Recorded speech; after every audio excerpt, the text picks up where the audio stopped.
Okay, problem is mobile numeric keypad. Difficulty medium. You've got a standard numeric keypad on a mobile phone. So it says a picture of it here. You can press the current button or any button that is directly above, below, or to the left or to the right of it. For example, if you press 5, what it means by the current button is you can start out. When you start out, you can pick any button.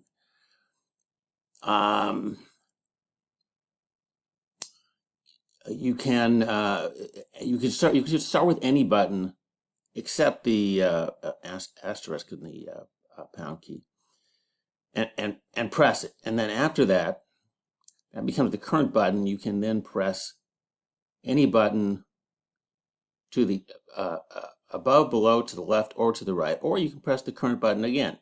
For example, if you press 5, then you can press 2, 4, 6, and 8. You could also press 5 again. Diagonal movements are not allowed. Pressing the star or pound keys are not allowed, given an integer n. Determine how many unique sequences of length n can be formed by pressing buttons on the keypad, starting from any digit.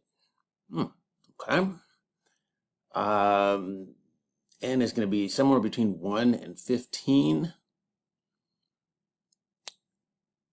Complexity, O of n.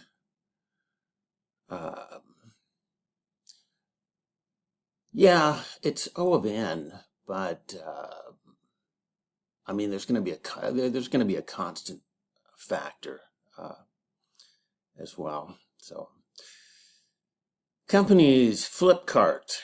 I don't know what Flipkart is. It doesn't even sound like something that you would want to do.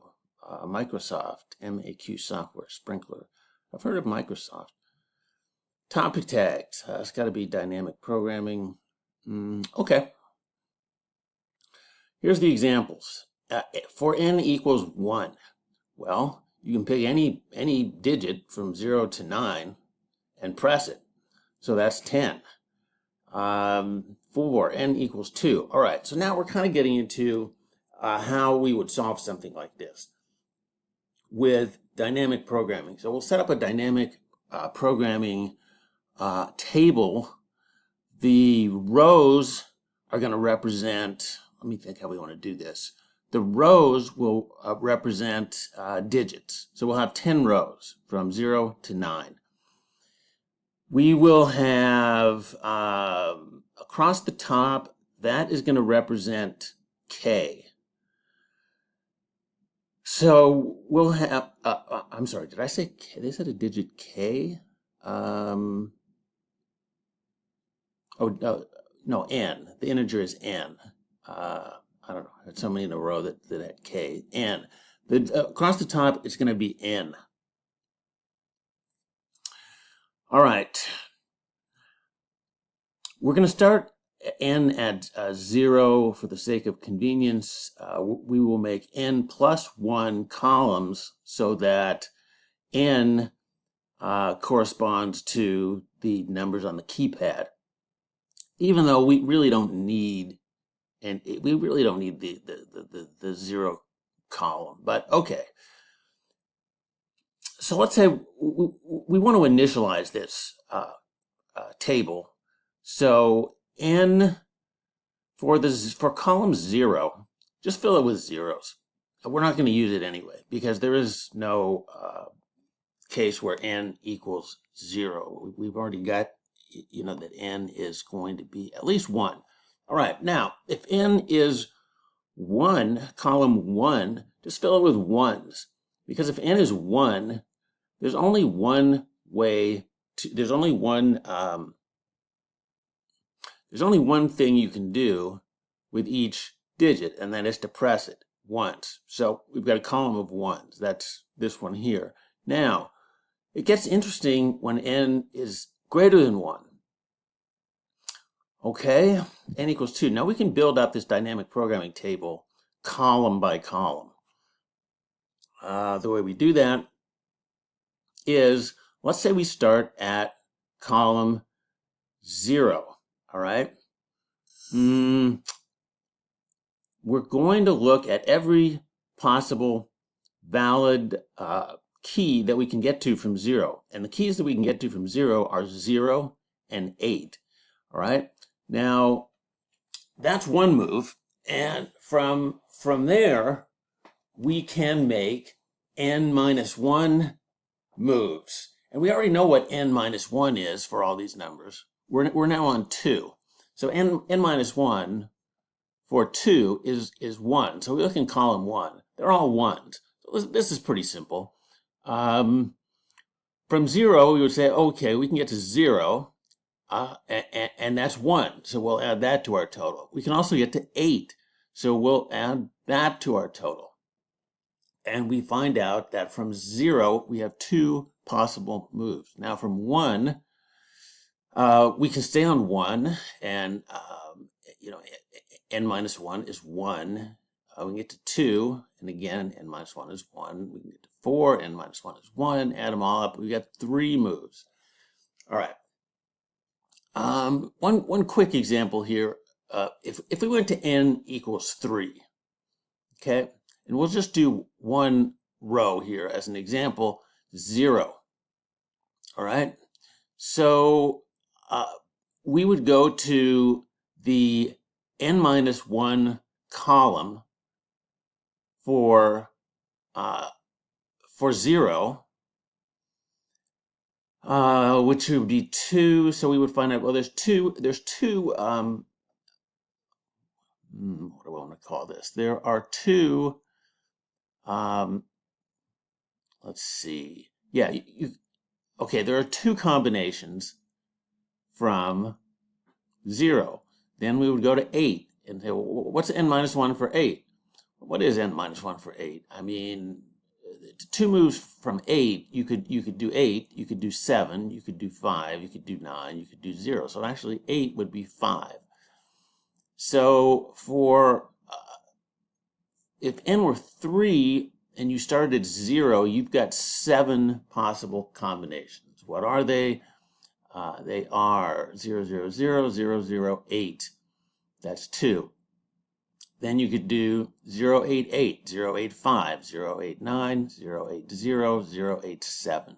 All right. So we continue to just build up the dynamic programming table column by column until we get to n.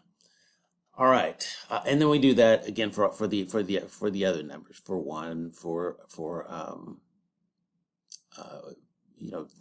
0 through 9. All right, let's look at the implementation. This one is a little hard to explain. All right, here's the keypad. 2D array. Now to keep it simple, if n equals 1, we'll just return 10. Okay. Now this, the row and column, this represents all the possible moves that we could make from any what should we call it? From any digit. All right. 0, 0. We can stay in the same place. Decrement the column. We can move to the left. Decrement the row. We can move up. We can move to the right, and we can move down. All right. We still have to check those moves for being valid. This is our DP table here. 10 rows, n plus 1 columns. Initialize column 0, initialize column 1. All right, now we are going to loop from 2 to n. And we are going to loop over all the digits in the keypad. So let's see, there are 4 rows and 3 columns that we need to loop over. And then we can check. I hope I can move this over a little bit. All right, I can move it to there. We got to check and see we've got to make sure that we're not on the star or the pound key. Okay, if we are, just go to the next go to the next go to the next key. Get the digit. Convert these from characters to numbers by subtracting the character 0, and then initialize the counter for this. Let's see, this digit and this value of n. Set it to 0. Now we get 5 possible moves we can make. Stay where we are, up, down, left, right. Okay. So we will go through this move array, or the two move arrays, to simulate all 5 moves. All right. Change the row, change the column. Now we got to check: are we really in a valid spot? So R does have to be greater than or equal to 0, and it has to be less than or equal to 3. Otherwise, we're outside the keypad. Column has to be greater than or equal to 0, less than or equal to 2. Otherwise, we are outside the keypad. We also have to check that we are not on an invalid key. If that is the case, get the integer of the next number and add to the current count whatever the count is for the next number at, well, let's say n minus 1. I mean, we're using k as an index, but and if we do that, we'll build up the dynamic programming table 1 column at a time. Let me go through that one more time. I feel like this is hard to explain. It could be a little bit clearer, but okay, I think it's pretty clear until we get to here. What we're doing here with this loop is we are filling the columns from 2 to n. Okay, we're going to loop. Well, this is a standard, 2D array loop. We're going to loop over the rows. We're going to loop over the columns. We are going to process digits from 0 to 9. Two keys are invalid. We are starting with the key at I, J. That is the first digit, and now we need to look for k minus 1 more digits. So where is the move? Okay, so we are going to make 5 moves. Stay in the same place, move left, up, right, down. If the new location is valid, then get the k minus 1 length from that new digit and add it to the count that we found so far. I think that's the best I can do with it. What we're going to do after we have filled the table is to count all of the possible numbers of length n from 0 to 9, add them all up. That is our total count, and we return the total count. Let me scoot this over. I'm going to try to run it.